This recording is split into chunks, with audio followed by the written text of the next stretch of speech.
This film contains rare footage of a U.S. Navy operation just off Chicago's shoreline that changed the course of World War II.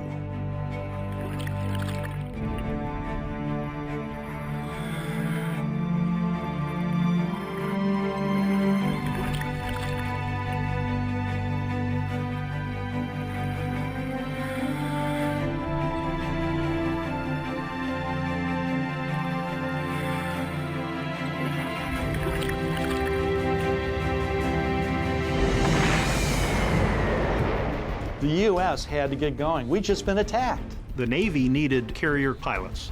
The idea of putting training aircraft carriers on Lake Michigan was brilliant. There were probably between 130 and 150 crashes. You're down low, you can hook a wing. School's out, crash and burn. There were fires. Deckhands would walk into an engine.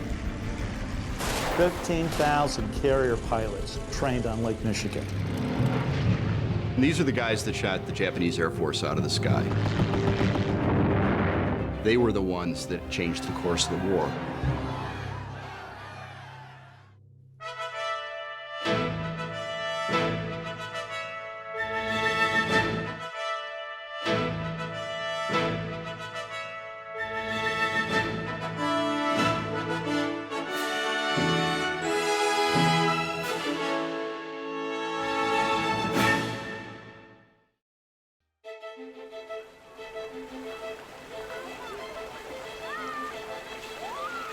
The passage of time tends to obscure history, and there's little evidence today of an event that took place over 70 years ago, just off the Chicago shoreline, when 15,000 carrier pilots were trained for battle against the Japanese. That event would change the course of World War II.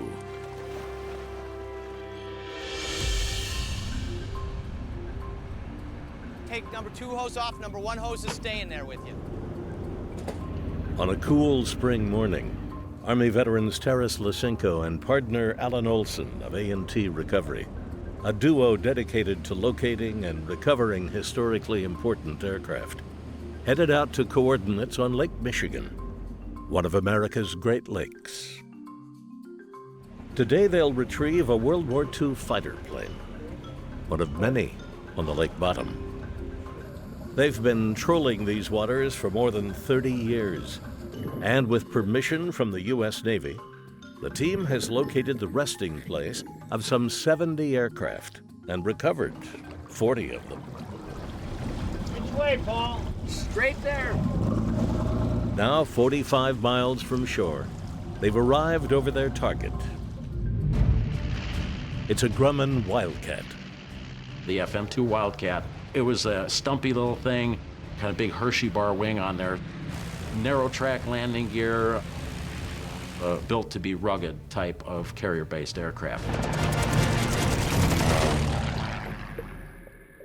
37 Wildcats went into Lake Michigan during a wartime Navy training operation, including this one, resting upside down since 1944.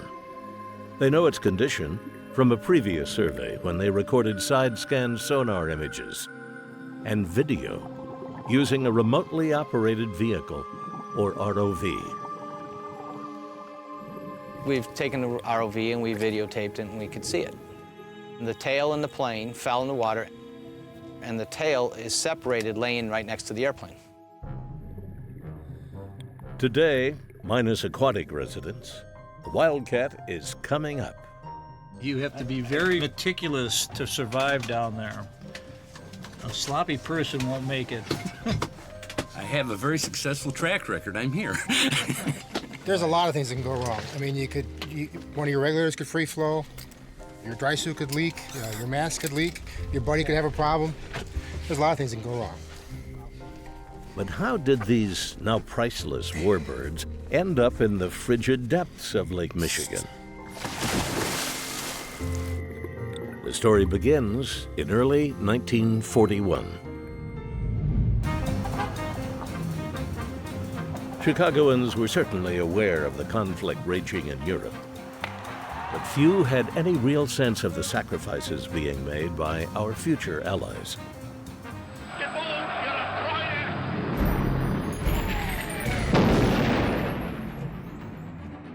But forward-thinking Commander Richard F. Whitehead of the 9th Naval District, Chicago, was already preparing for America's involvement in the war. He'd embraced an ingenious proposal from a civilian, Merchant Mariner John J. Manley.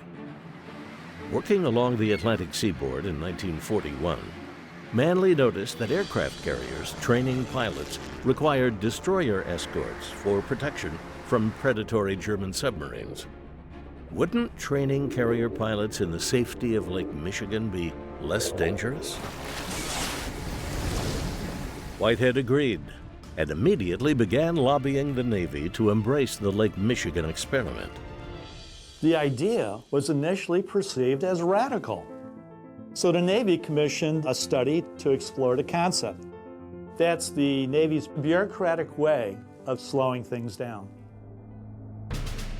Pearl Harbor would speed things up. Yesterday, December 7, 1941, the United States of America was suddenly and deliberately attacked by naval and air forces of the Empire of Japan. With German and now Japanese submarines patrolling U.S. coastal waters, training carrier pilots in the safety of Lake Michigan suddenly made a lot of sense. Commander Whitehead was given the go-ahead to put his plan into action. The U.S. had to get going. We'd just been attacked.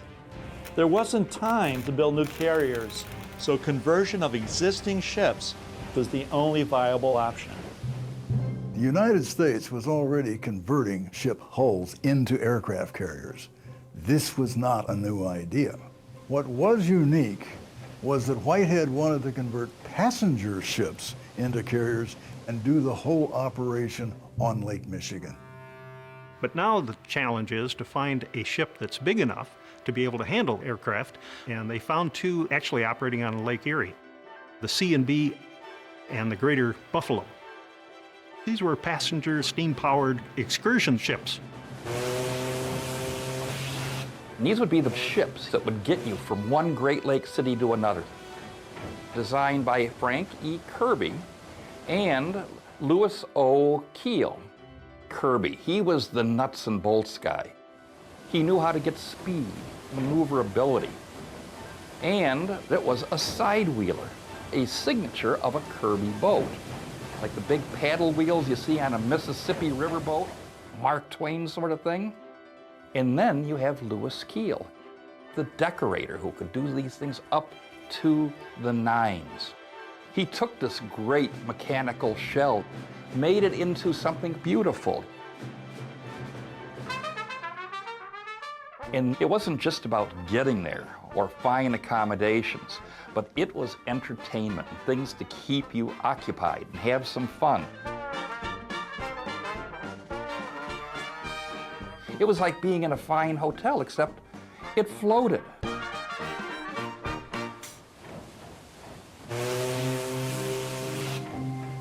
The C&B should have been a moneymaker for decades, but after the Great Depression and increased competition from railroads and the automobile, the owners declared bankruptcy. Acquiring the ship in 1941 for $135,000, opportunistic businessman Thomas McGuire resold it to the Navy for 5 times the amount. The Greater Buffalo, the other Kirby side-wheeler, also fell on hard times. Its owners were grateful for the Navy's $1 million offer. The sun was setting on the golden age of the Great Lakes steamers, but the C&B and Greater Buffalo would stay afloat in their new roles. So now the Navy had the right ships, and it was time to start the conversion process. And who better to oversee the conversions than the man who'd originated the Lake Michigan carrier idea, John J. Manley, now Lieutenant Manley, having volunteered his services to the Navy. Not only had he captained both the CNB and the Greater Buffalo, he knew how to navigate the Great Lakes. The CNB would go first at a cost of almost $2 million. The American Shipbuilding Company stripped away the plush interior and removed the upper decks. The hull, minus the decks, was towed to Buffalo, New York, where 1,200 men worked around the clock to construct the world's first side-wheel freshwater flattop. After refitting the entire ship, a 535-foot flight deck was attached and surrounded by a catwalk. Real carrier decks were over 800 feet long.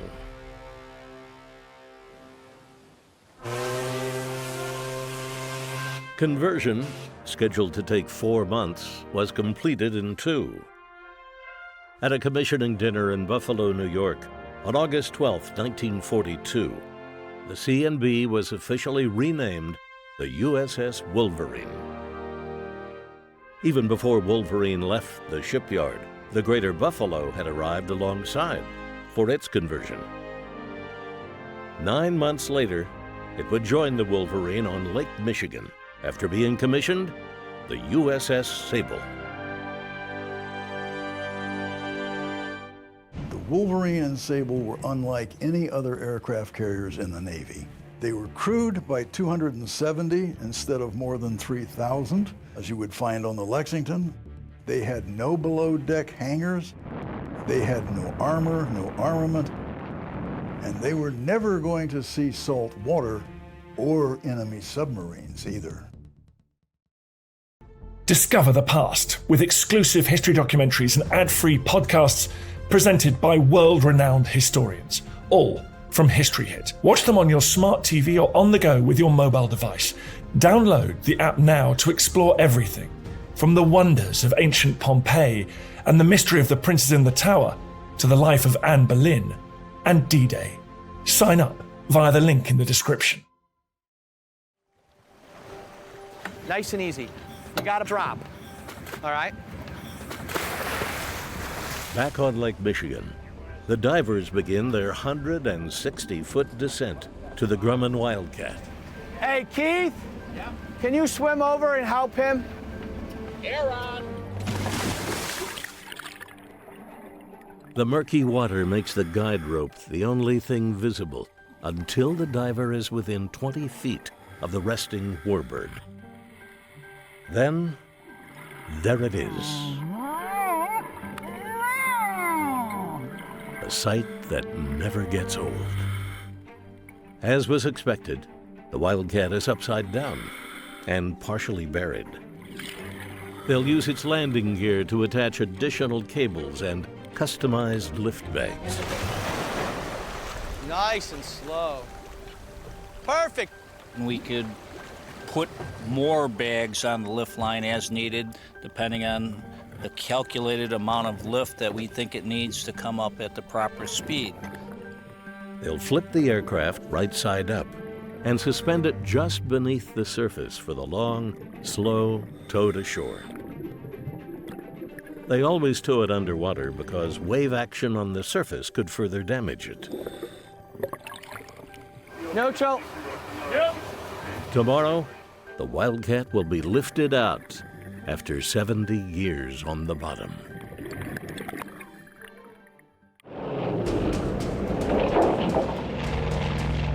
CQ, or carrier qualification, was,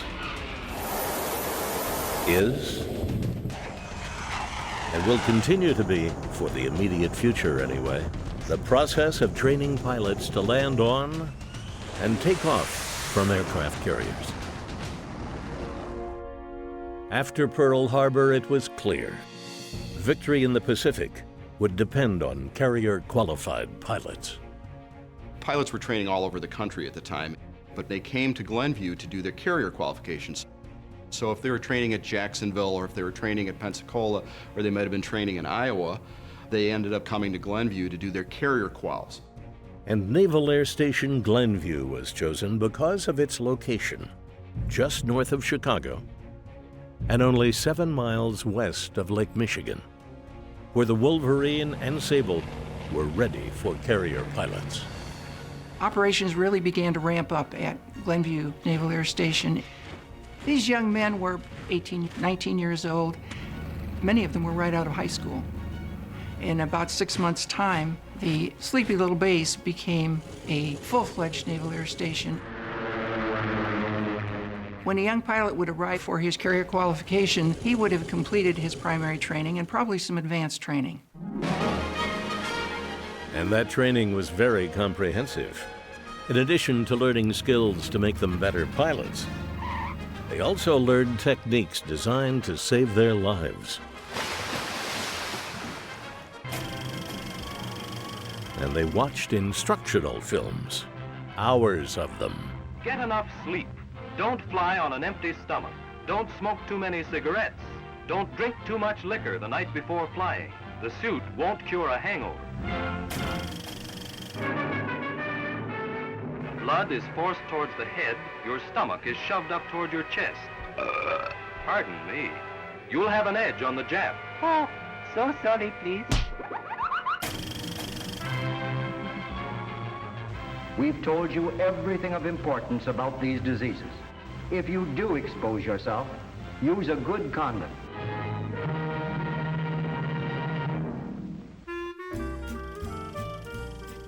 Rookie aviators weren't the only personnel reporting to Glenview. 26-year-old Lieutenant Charles Romer, an experienced carrier pilot and landing signal officer, or LSO, arrived with his young bride, his little dog, and his movie camera. While the couple looked like any other newlyweds, these bucolic scenes belie the seriousness of the LSO's new assignment. Romer was a battle-tested LSO on the aircraft carrier Lexington until it was sunk at the Battle of the Coral Sea. On a carrier, a landing signal officer stands on a little platform at the approach to the deck and uses colored paddles to guide pilots who must obey his signals or face court-martial for potentially jeopardizing lives. The LSO is trained to let you know, are you going too fast, are you going too slow, are you too high, are you too low? And if you're not safe, they would wave you off, and you would go around and come back again. During the 3 days of carrier qualification at Glenview, Romer and other landing signal officers conducted classes. Day 2, pilots practiced landings on outlying bounce fields. Day 3, it was out to the lake and hopefully onto the carriers.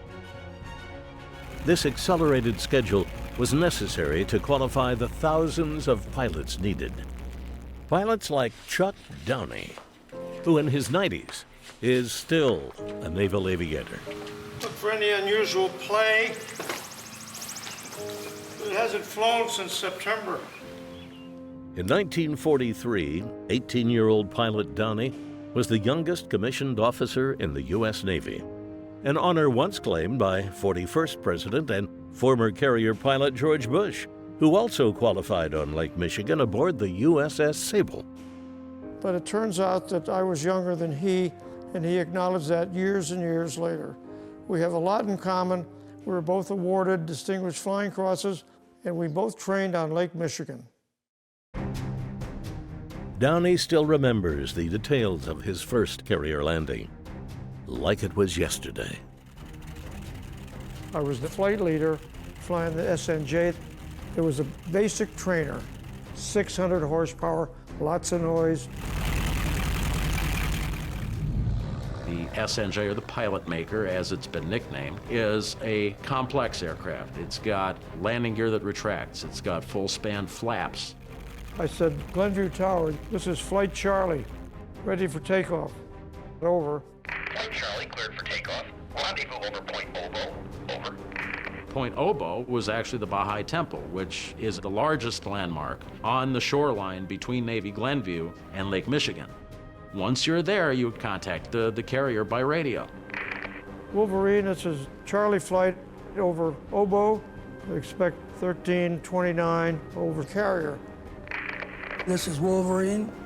Your bearing to the ship is 280 degrees. 15 miles. Please inform me when you have the ship in sight. Over. To fail to find the ship would be a very black mark. But we found it. It looks so tiny way down there. Am I going to land on that little postage stamp? Described as a controlled crash, landing on a carrier in the ocean is one of the most difficult and dangerous things a Navy pilot will ever do. Landing on a carrier in Lake Michigan could be challenging too. Now you're going to do the real thing, make 8 landings, 8 takeoffs. So you fly along parallel to the ship, ease into the wind, so you break off, next guy 30 seconds later. So you come around, you get yourself down to the landing altitude, and get the flaps down, wheels down, hook down. From then on, all you're doing is watching it. The landing signal officer, you either take the cut or you take a wave off. You have to maintain control, and if you're drifting, you better correct that drift. So pull back a little throttle, come aboard, all of a sudden, whoop, wow. And there you are, stopped on the deck. Whoopee! Downey caught number 3 of the 8 arresting wires. His 5-plane flight group made the required 8 landings and takeoffs in just 85 minutes. It was quite a thrill. That night, hit the bars in downtown Chicago. Well, a lot of us just drank. We smoked cigarettes, chicks all over the place. Now we're really in the Navy. Then you got on a train the next day. And that meant a trip to the Pacific, where Downey flew the Curtiss Helldiver and faced combat challenges he couldn't imagine at the time.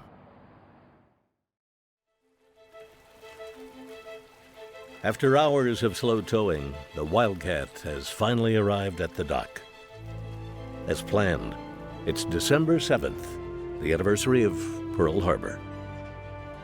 While it waits just below the surface, its damaged tail is lifted ashore. After being submerged in the deep, cold water of Lake Michigan, curious onlookers and the media are anxious to see it, including aviation journalist Chris Habermel, covering the story from a helicopter. What an exciting day for warbird fans. Some 68 years have passed since this Grumman FM2 Wildcat last saw dry land. Pilot William Forbes was engaged in carrier training, flying to the USS Sable when this aircraft rolled off the deck and into the water. That was late December of 1944. Heavily damaged when the carrier passed over it, the Wildcat looks nothing like its former self, but will eventually be restored to museum quality and put on display at Chicago's Navy Pier. That's a few years from now.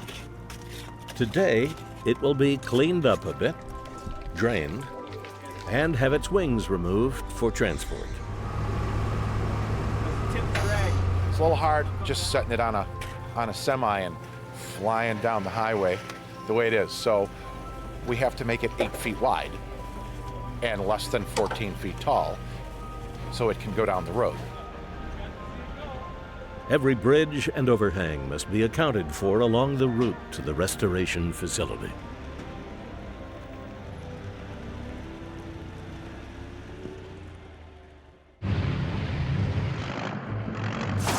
Coordinating a high-volume, 7-day-a-week program like carrier qualification on Lake Michigan involved the cooperation of multiple Navy training units.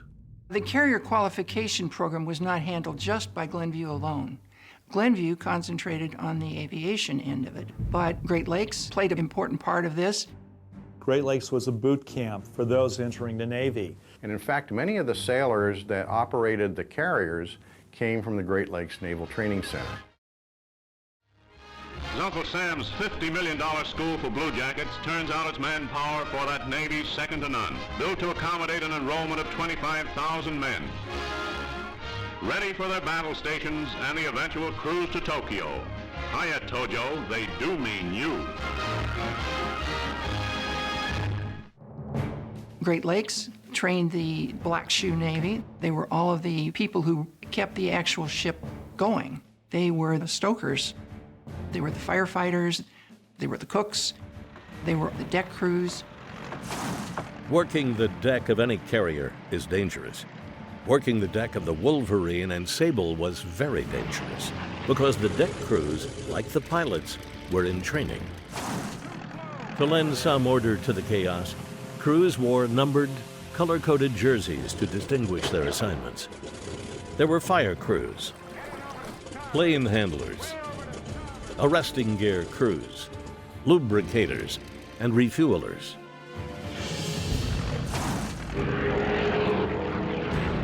The high volume of takeoffs and especially landings, when planes could only be slowed if they hooked an arresting wire, upped the odds of injury and death. A lot of the deckhands were at risk if the arresting wires came loose and strike someone.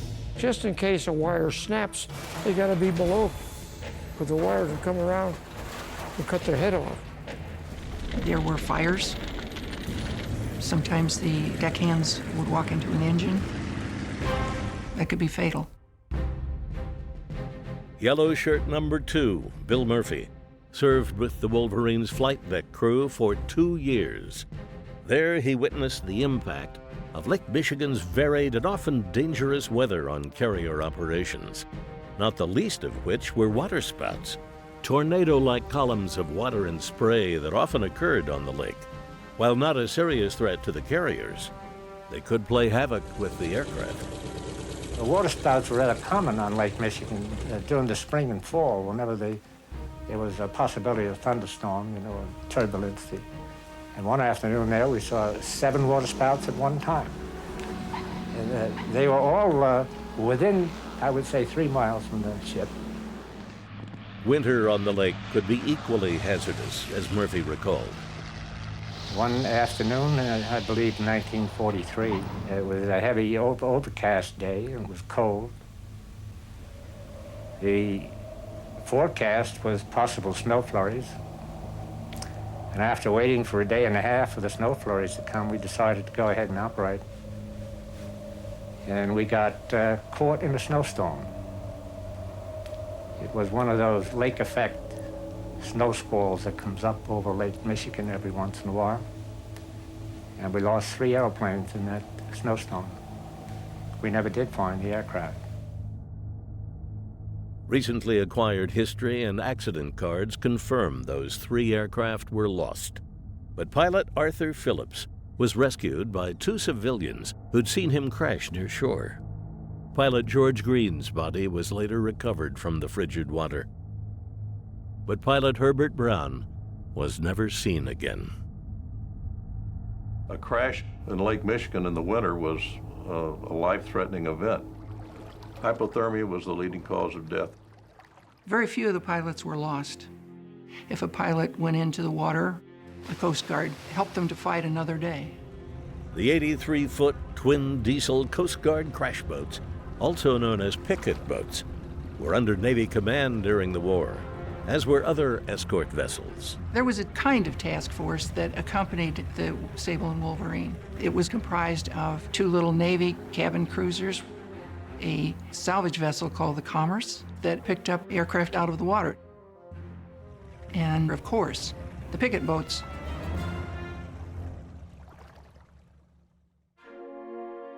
Another training entity involved in carrier qualification was Chicago's Navy Pier.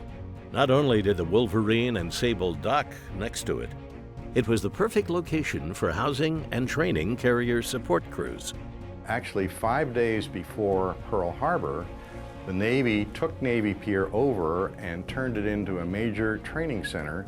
And there were schools for aviation mechanics, aviation machinist mates, men that worked on engines, avionics, and maintaining weapon systems. A number of disciplines that were associated with aircraft carriers. One school at the pier was very selective. Using the Wolverine, students tested early radar equipment, and only those who could pass a difficult exam, like 17-year-old Herb Sohn, were chosen for this top-secret program. We started out with radio, And then we worked on the magnetron and other radar instruments. We never saw the instrument itself. We just saw the outside. And took a special oath that you would not tell anyone what you were doing. Life on Navy Pier was kind of interesting. I loved it. And I just loved Chicago. Probably the best city for service people in the country. There was no doubt about it.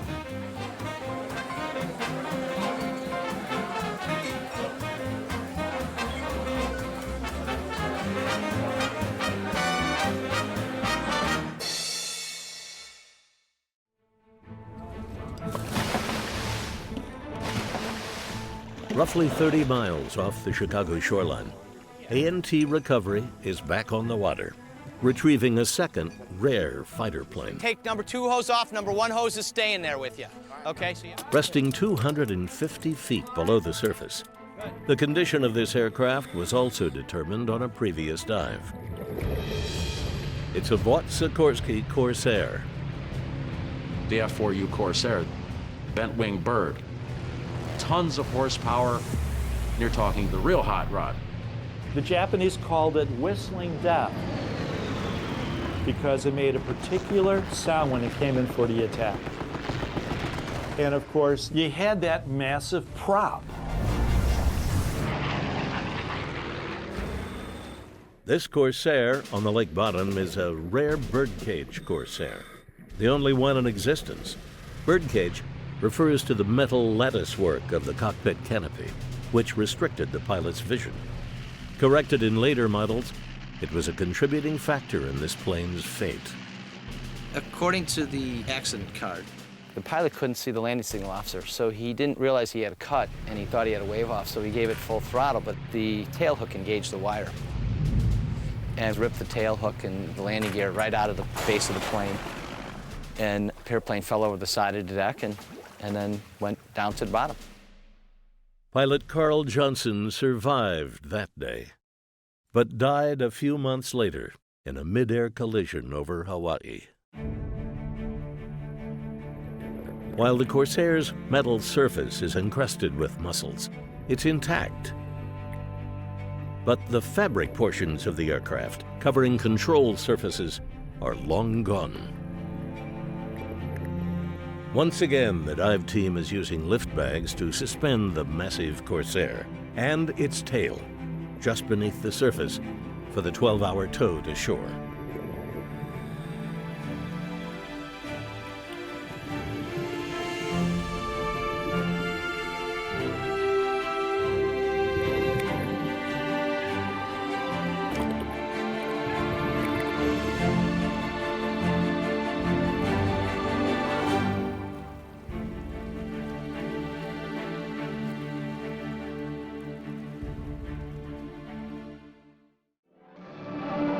By 1943, Chicagoans were fully involved in the war effort and fully aware of the training program taking place just off their shoreline.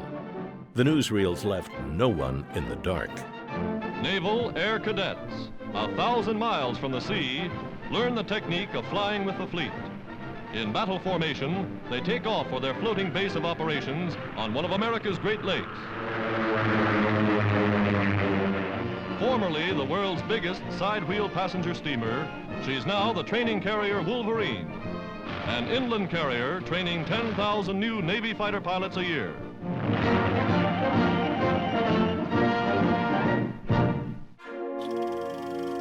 While the newsreels made it appear the carrier qualification program was operating without incident, it wasn't all smooth sailing. This was an exercise that was not without hazards. There were probably between 130 and 150 crashes.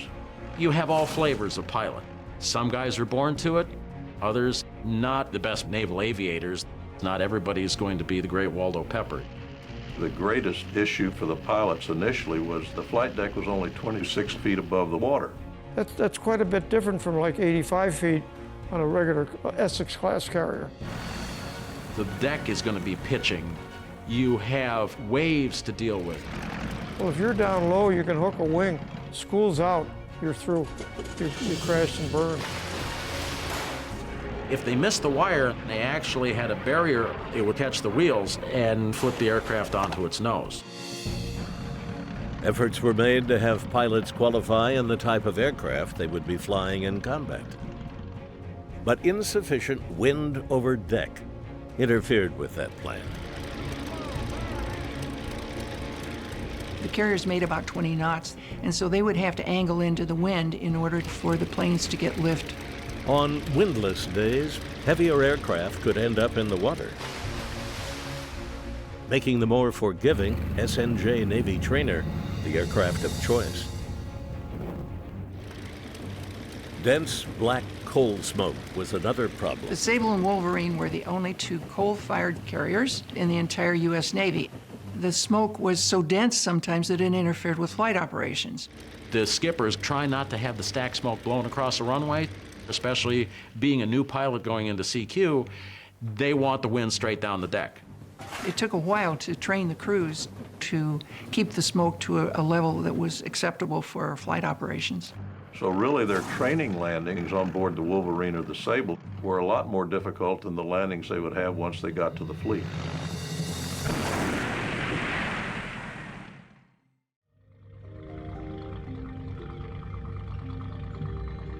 After a long night towing the Corsair, the recovery boat nears shore, and the crew takes some time to reflect on their work. I was very fortunate with my father, who passed away last December. He was a Navy pilot in World War II, and he was alive when we pulled up the first 3 planes. So I was able to talk to him about that, and just the look in his eyes sends chills up my back when I think about it.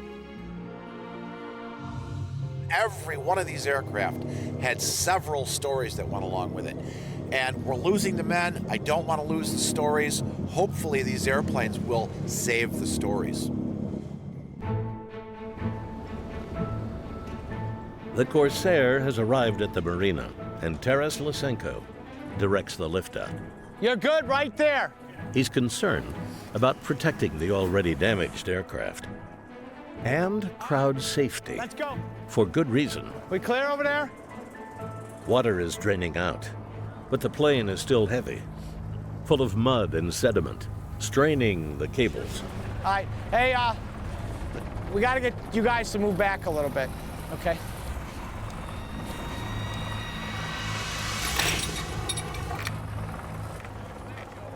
All right, set it back down. All right, in case you're wondering what just happened, we just lost the lifting strap. That's why I'm real concerned about where people are. We lost the lifting strap.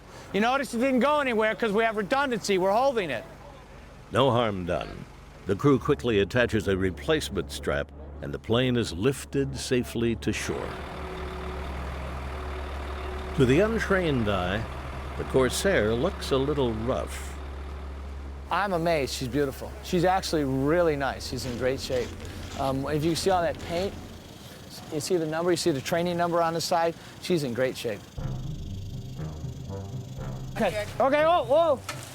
Now that it's a land-based craft, former inhabitants are encouraged to leave, making room for recovery sponsor Chuck Greenhill, a private citizen, and a pilot who believes this Corsair is a piece of history worth saving.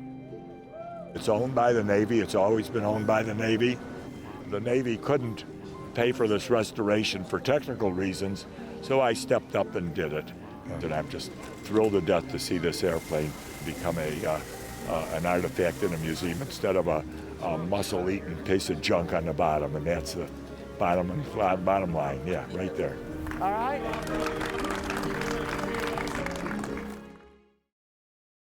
I am Grant C. Young, and I'm a retired Navy captain. I retired after 30 years of service, and that says it all. Not quite.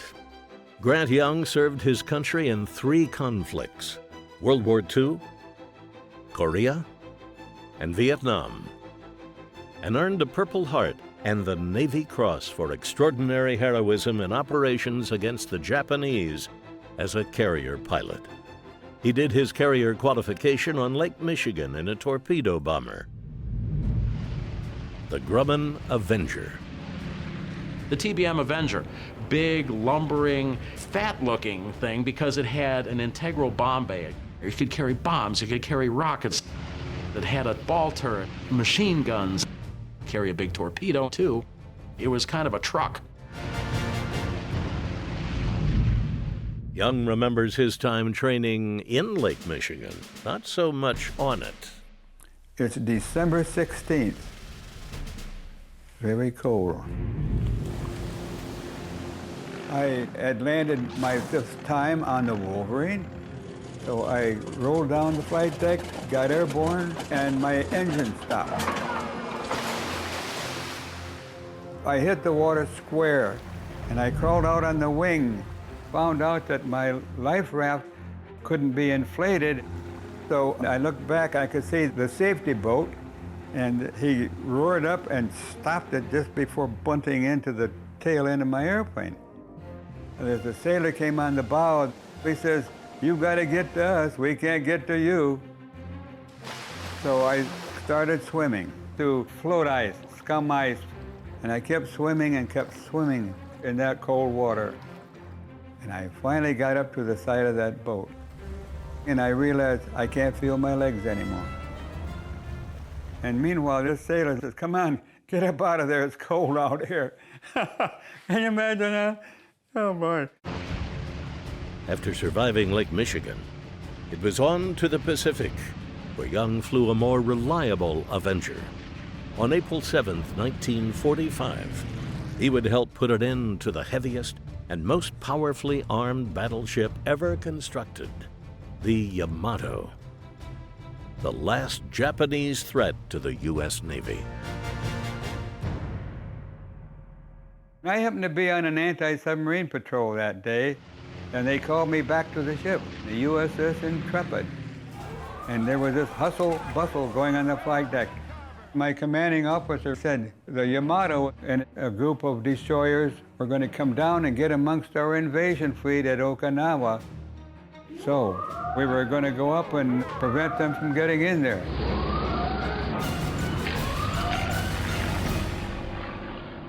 And we did. By the time Young arrived on scene, Helldivers had heavily bombed the Yamato, and she was struggling to survive. When you're dropping a torpedo, you have to be down to 200 feet above the surface. You have to stabilize your run for 10 seconds. 10 seconds, count them. And I'm getting hit.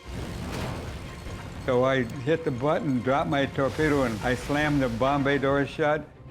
So I peeled off, looked back, and my gunner says, "Hey, it blew up." It blew up. It blew up. I think only about 40 or 50 people got off of that thing. And there was close to 5,000 aboard, they said.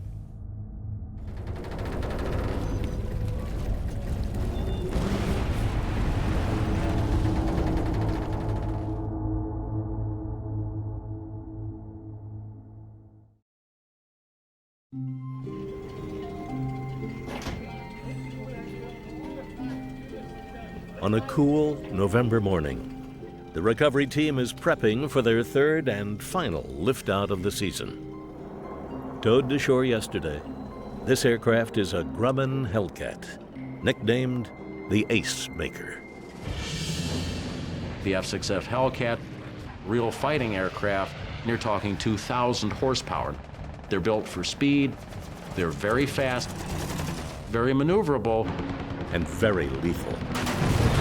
It was credited with shooting down more Japanese aircraft than any other fighter in the Pacific. Designed to be a better version of the Grumman Wildcat, at peak, a Hellcat rolled off the assembly line every 20 minutes. A testament to America's wartime productivity. This particular Hellcat has quite a history, having seen combat in the Battle of Guadalcanal and other Pacific battles too, before crashing into Lake Michigan in early 1945. It's one of only 4 Hellcats that ended up in the lake, shown here in 1990 resting on its nose Bureaucracy and funding issues delayed its recovery, and the plane has paid the price. It's not as good a condition I would like it to be. It was at a depth where the guaga mussels have been able to do a lot of damage to it. Deterioration has been accelerated over the past 10 years of this aircraft. Recovery team historian Mark Shepard attends all the lift-outs. I'm basically a historical researcher, feature writer. So I basically write about history, trying to find out the pilot. Shepard discovered this Hellcat's last pilot was Walter Elcock. It was frigid on January 5, 1945, when Elcock attempted his third landing on the Sable. After taking the cut signal from the landing signal officer, he caught the fourth wire and his right wing dropped, resulting in disengagement and the plane tumbling upside down into the lake. Elcock survived the war, and today his grandson represents him at the lift-out. I got to be the first person to sit in the cockpit since my grandfather occupied it in 1945. What thoughts went through your mind? Thinking about my grandfather flying in the war, thinking about what kind of courage my grandfather had, flying on his missions in the Pacific, as well as surviving this training crash.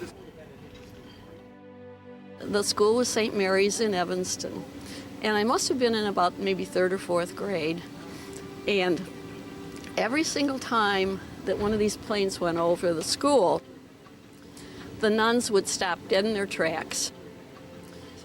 And it didn't matter what we were studying. We would have to say a prayer for the pilot. So I have in my heart that maybe my prayer saved the guy that flew this plane. And I love him. I think of the people. I knew some of these mechanics and men and women who worked on planes like this. And they would be so proud to see this plane, and I understand it's going to be restored in Pensacola. And it's been restored at Pensacola, Florida's National Museum of Naval Aviation, and was presented to the public on the anniversary of Pearl Harbor. What we try to do here is we try to take these airplanes and tell the story of the history of the United States. In addition to this restored Hellcat, the museum has other rare Lake Michigan warbirds. This Vought Vindicator, seen here in 1943 approaching the Wolverine, here on the bottom of Lake Michigan after crashing, and here fully restored. It's the only Vindicator on display anywhere in the world. We've pulled out from Lake Michigan between 35 and 40 aircraft. Some of those aircraft are one of a kind. We've got the Birdcage Corsair, the first version of the Navy Gullwing Corsair, presently in restoration. That's the only example of that aircraft in existence. There are several replicas out there, but this is the only one in existence. Pilot and former museum director Bob Rasmussen led the team that built this historic collection. That's the airplane I trained in. And this dauntless dive bomber, recovered from Lake Michigan in 1994, is one of his favorites. This aircraft participated in the signature battle of the Pacific War, the Battle of Midway. It also was at Pearl Harbor and served aboard the USS Lexington. But this one, for reasons that are a complete mystery to us, was transferred to the Carrier Training Command at Glenview, Illinois, and crashed in Lake Michigan.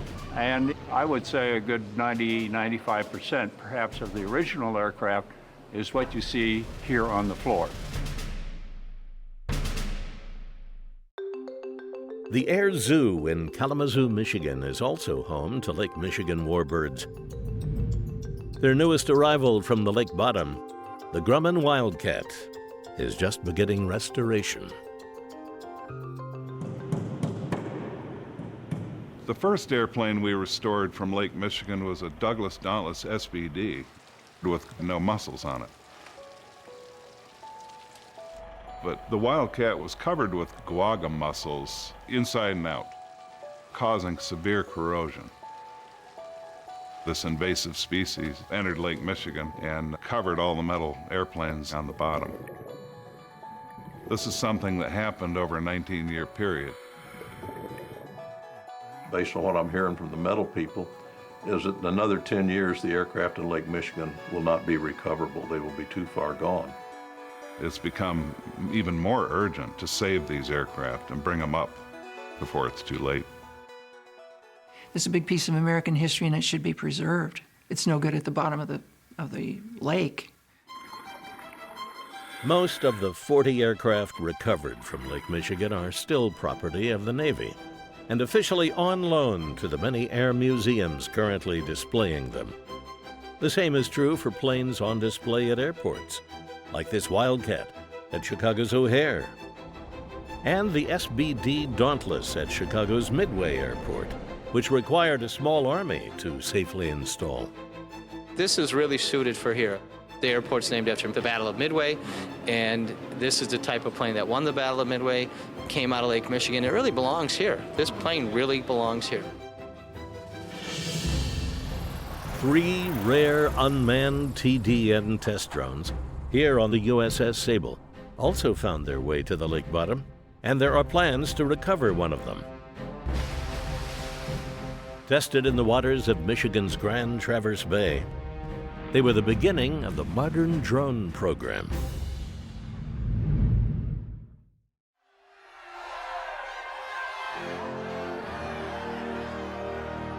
September 2nd, 1945. Victory over Japan Day.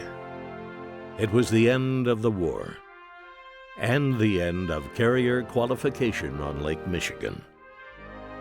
Shortly thereafter, the USS Wolverine and the USS Sable were decommissioned and eventually sold for scrap. This carrier qualification program succeeded only because a large number of naval entities worked together to make it work. And most of those naval entities have survived. Today, Navy Pier is the foremost tourist attraction in the Midwest. It hosts over 9 million visitors per year. Very few of them yet understand the profound significance of the pier to America's victory in World War II. Great Lakes today is still the Naval Training Center. Currently, 40,000 recruits go through Great Lakes for boot camp every year. Sadly, Naval Air Station Glenview is no more. Today, it is a shopping mall.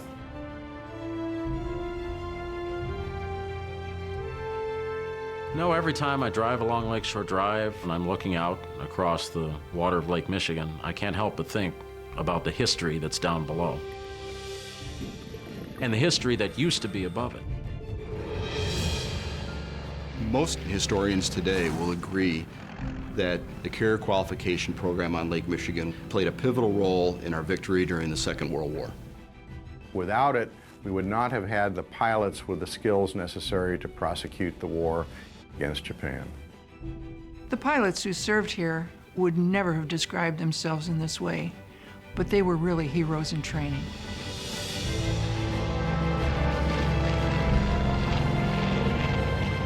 The father of Lake Michigan carrier qualification, Commander Richard F. Whitehead, served for 44 years in the U.S. Navy and retired a Vice Admiral.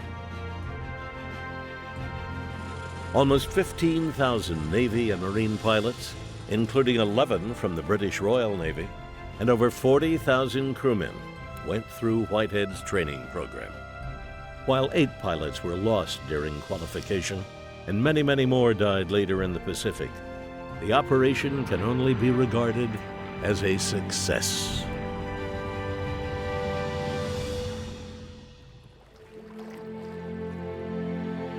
Today, Chuck Downey wants to honor those men and his friend Grant Young, who passed away during the making of this film.